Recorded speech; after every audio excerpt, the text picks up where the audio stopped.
Hello students, இன்னைக்கு நம்ம 10th standard social science history lesson 9 freedom struggle இன் தமிழ்நாடு, சுதந்திர போராட்டத்துக்காக தமிழ்நாட்டில் என்னென்ன நிகழ்ந்தது, அதுக்கு போராடியவர்கள் யார் யார் அப்படிங்கிற லெசன் பற்றி படிக்கலாம்.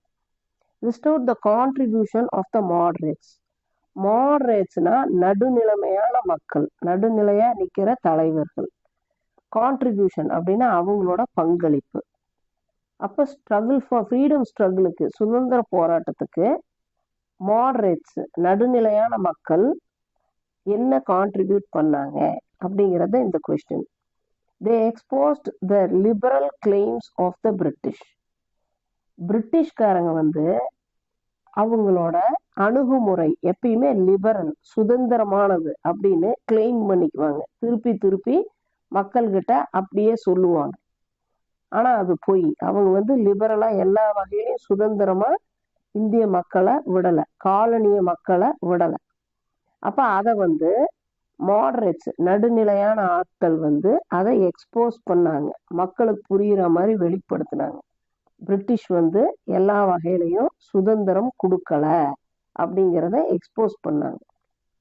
தே exposed how the British exploited India and their hypocrisy in following democratic principles in England and imposing an unrepresentative government in the colonies. அப்ப அவங்க இன்னொன்னே எக்ஸ்போஸ் பண்ணாங்க, வெளிப்படுத்தினாங்க. என்ன பண்ணாங்க?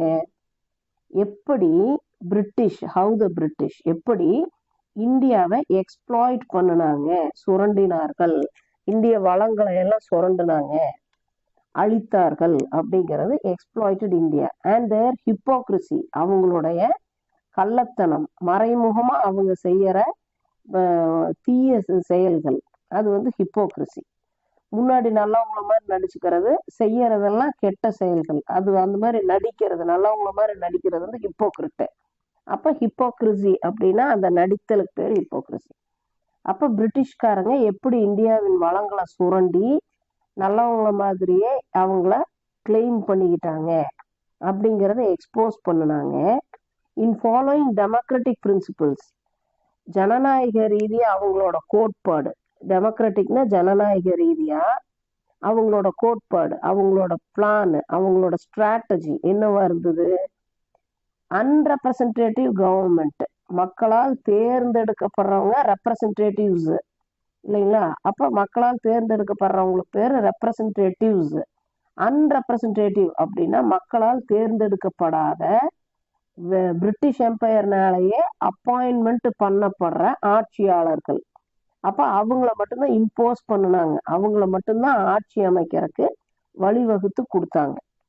இதுதான் இவங்க பண்ணின எக்ஸ்ப்ளாய்டேஷன். அப்ப மக்களோட விருப்பம் இல்லாம, மக்களுக்கு பிடிக்காத தலைவர்கள் இல்லாட்டி அதிகாரிகள் இந்தியாவை ஆட்சி செஞ்சாங்க ஒவ்வொரு துறையிலும் அப்படிங்கிறது தான் second point. Second question, write a note on Tirunelveli uprising. திருநெல்வேலியில நடந்த போராட்டம், அதனுடைய உச்சகட்டம், அதுதான் திருநெல்வேலி அப்ரைசிங். எப்படி போராட்டம் வெடித்தது? வி.ஓ. சிதம்பரனார். இப்ப இதுல இந்த 2-3 பாயிண்ட் நம்மளுக்கு ஷார்ட் ஆன்சர்ஸுக்கு தேவை கிடையாது. இது மட்டும் நீங்க எழுதுனீங்கன்னா போதும். ஆனா உங்களுக்கு பெட்டரா புரியணுங்கிறதுக்காக இந்த 3 பாயிண்ட்ஸ் நான் ஜாயின் பண்ணியிருக்கேன். ஷார்ட் ஆன்சர்ஸுக்கு இது மட்டும் எழுதுனீங்கன்னா போதும்.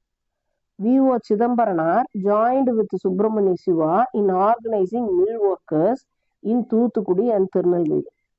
தூத்துக்குடியிலையும் திருநெல்வேலியிலையும் மில்லுல வேலை செய்யற வேலையாட்கள், தொழிலாளர்களை கூட்டு சேர்த்துறது, மாநாட்டுக்கு சேர்த்தறக்கு சிதம்பரனார் சுப்பிரமணிய சிவா கூட ஜாயின் ஆகிக்கிட்டார். சேர்ந்து கலந்து 2 பேரும் இந்த மில் தொழிலாளர்களை ஒன்றிணைத்தார்கள். In 1908 he led a strike in European owned coral mills. அப்போ 1908 வி.ஓ. சிதம்பரனார் ஒரு ஸ்ட்ரைக் நடத்துறார். எங்க? யூரோப் கண்ட்ரினால ஓன் பண்ணப்படுற யூரோப்பியன்ஸ் ஓனரா இருக்கிற கோரல் மில்லுகள்ல ஒரு ஸ்ட்ரைக் நடத்துறார்.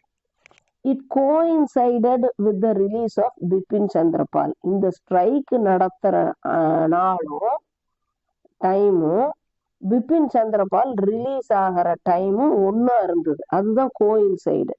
எதேச்சியா ஒரே டைம்ல நிகழ்றது பேரு கோயின்சைடு ஆகுது. இங்க இருந்தா ப்ராப்பரான ஆன்சர் வருது. VOC and Subramania Siva organised a public meeting, ஒரு மாநாடு நடத்துறாங்க to celebrate the release of Bipin Chandrapal release ஆனதை செலிப்ரேட் கொண்டாடும் விதமாக ஒரு மாநாட்டை விஓசியும் சுப்பிரமணிய சிவாவும் நடத்துறாங்க. அதை நடத்தினதுனால வெள்ளைக்காரர்கள் அவங்கள அரெஸ்ட் பண்றாங்க. தேவர் அரஸ்டட். நடத்தினாங்காட்டி அவங்கள அரெஸ்ட் பண்றாங்க. The two leaders were charged with sedition and sentenced to rigorous imprisonment. இந்த விஓ சிதம்பரனாரையும் சுப்பிரமணிய சிவாவையும் தேச துரோகம், செடிஷன்னா தேசத்துக்கு துரோகம் பண்றது, அது அப்படி பண்ணக்கூடாது இல்லையா? அப்ப தேச துரோகம்னு பொய்ய வழக்கு போட்டு அவங்க மேல வழக்கு போட்டு அவங்கள ரிகரஸ் இம்ப்ரிசன்மெண்ட், அப்படின்னா நல்ல கொடுமையான நீண்ட கால ஜெயில் தண்டனை, அதுக்கு சென்டென்ஸ் பண்றாங்க. ஜெயில் தண்டனை கொடுக்கறாங்க வெள்ளைக்காரர்கள். The news of the arrest sparked riots in Tirunelveli. அப்ப அவங்க அரெஸ்ட் ஆன நியூஸ் செய்தி எல்லா பக்கமும் தீப்பொறியா ரயாட்ஸ்னா கலவரங்கள் வெடிக்க வைக்குது திருநெல்வேலியில. The police station, court building, the municipal office அதெல்லாம் எரிக்கப்படுது. மக்கள்னால கோபத்தினால மக்கள் இந்த ஆபீசர்ஸ் எல்லாம் எரிக்கிறாங்க. வெள்ளைக்காரர்களுக்கு எதிர்ப்பு தெரிவிக்கிற விதமா இந்த ரெண்டு லீடர்ஸ் ஜெயில போட்டதுக்கு நியாயம் கேட்கிற விதமா அவங்க அதை எரிக்கிறாங்க. It led to the death of 4 people in the police firing.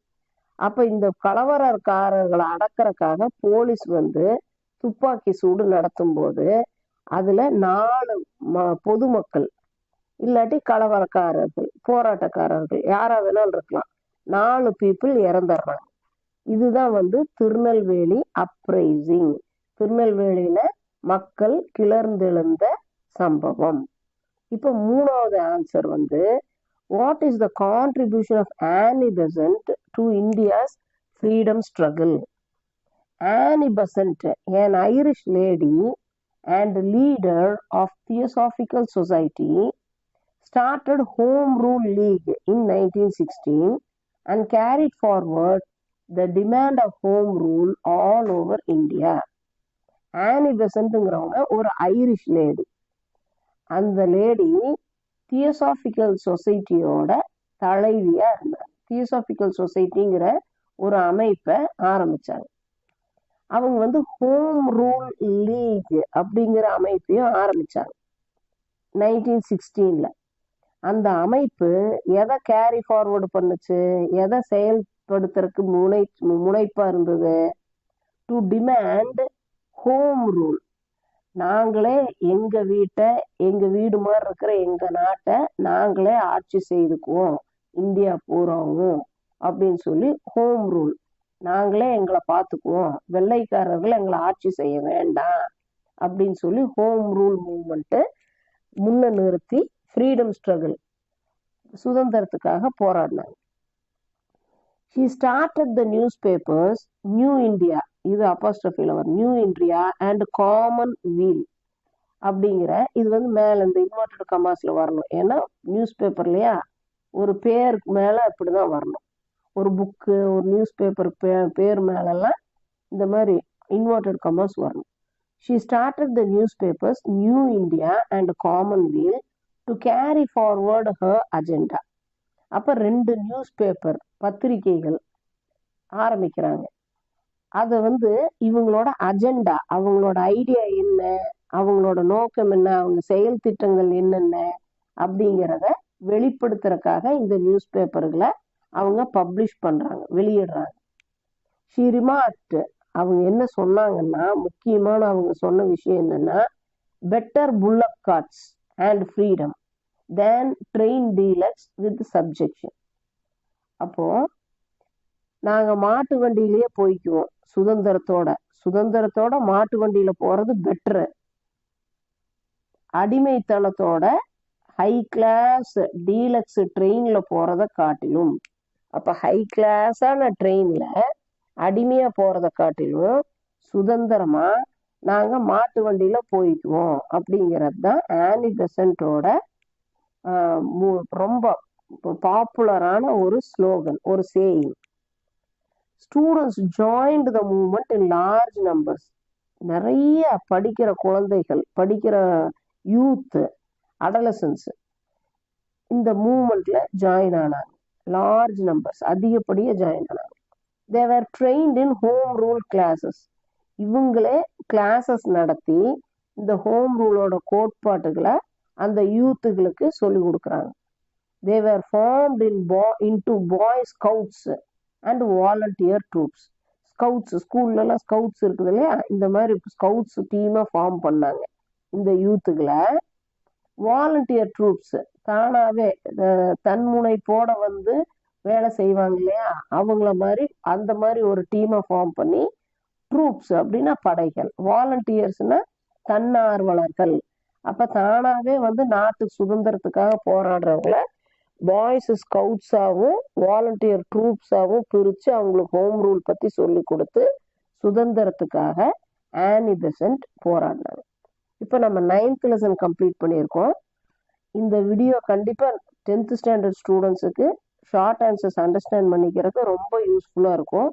உங்களுக்கு தெரிஞ்ச 10th ஸ்டாண்டர்ட் படிக்கிற எல்லா பாய்ஸ் அண்ட் கேர்ள்ஸுக்கு இந்த லிங்கை ஷேர் பண்ணி சப்ஸ்கிரைப் பண்ண சொல்லுங்கள். நல்லா படிங்க. Thanks a lot.